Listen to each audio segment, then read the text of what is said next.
Kehidupan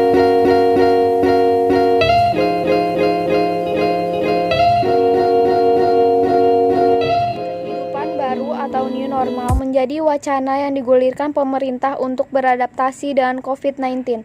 Pemerintah Indonesia melalui juru bicara penanganan COVID-19, Ahmad Yuryanto, mengatakan bahwa sekarang satu-satunya cara yang kita lakukan bukan dengan menyerah tidak melakukan apapun, melainkan kita harus jaga produktivitas kita agar dalam situasi seperti ini kita produktif namun aman dari COVID-19 sehingga diperlukan tatanan yang baru. Dengan tidak adanya vaksin, persiapan new normal mungkin masih terasa sangat berbahaya. Hal ini membuat pembukaan aktivitas ekonomi secara bertahap sulit dinavigasi. Berikut penjelasan mengenai persiapan new normal bagi aktivitas perekonomian secara umum di era pandemi COVID-19. 1. Pembuatan peta peluncuran orang yang terperinci. COVID-19 telah menghancurkan banyak asumsi dan alat yang diandalkan oleh para pemimpin bisnis dalam pengambilan keputusan.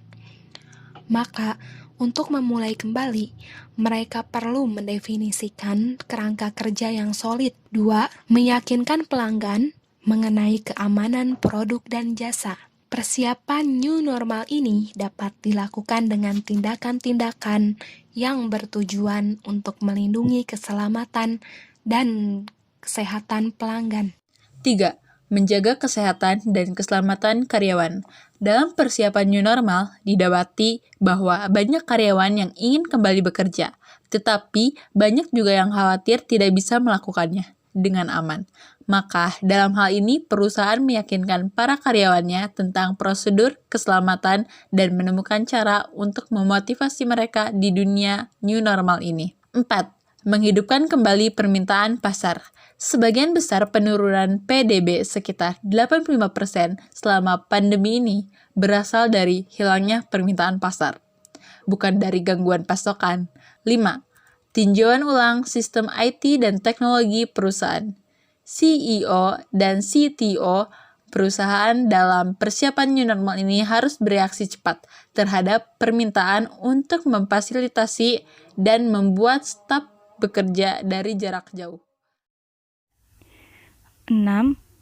Arahkan restart dengan hati-hati. Perusahaan perlu meningkatkan kecepatan pengambilan keputusan saat mereka menangani sejumlah masalah dalam skala besar, kompleks, dan saling bergantung secara bersamaan. Hubungan manajemen krisis yang dibentuk untuk menangani lockdown atau penutupan bisnis sementara dapat digunakan kembali untuk membantu hal ini. 7. Pertahankan nilai yang tercipta saat krisis, lalu investasikan kembali pada masa pemulihan.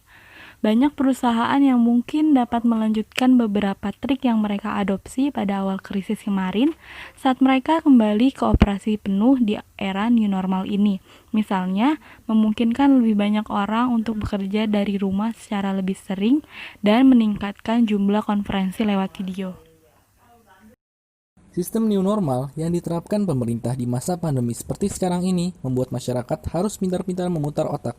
Tidak hanya untuk menjaga kestabilan perekonomian, mereka juga harus mencari cara untuk meningkatkan perekonomian mereka. Ada beberapa cara yang dapat dilakukan untuk meningkatkan perekonomian, diantaranya 1. Memanfaatkan hobi dan bakat. Memanfaatkan hobi dan bakat dalam upaya peningkatan perekonomian merupakan hal yang paling mudah dilakukan dan membuahkan hasil yang lumayan menguntungkan. Contohnya, hobi menggambar atau melukis. Orang yang memiliki hobi ini dapat menjual karyanya baik secara langsung maupun melalui media online. Dengan itu, mereka dapat mendapatkan penghasilan dari sesuatu yang dapat mereka lakukan dengan senang hati. Yang kedua yaitu bisnis online.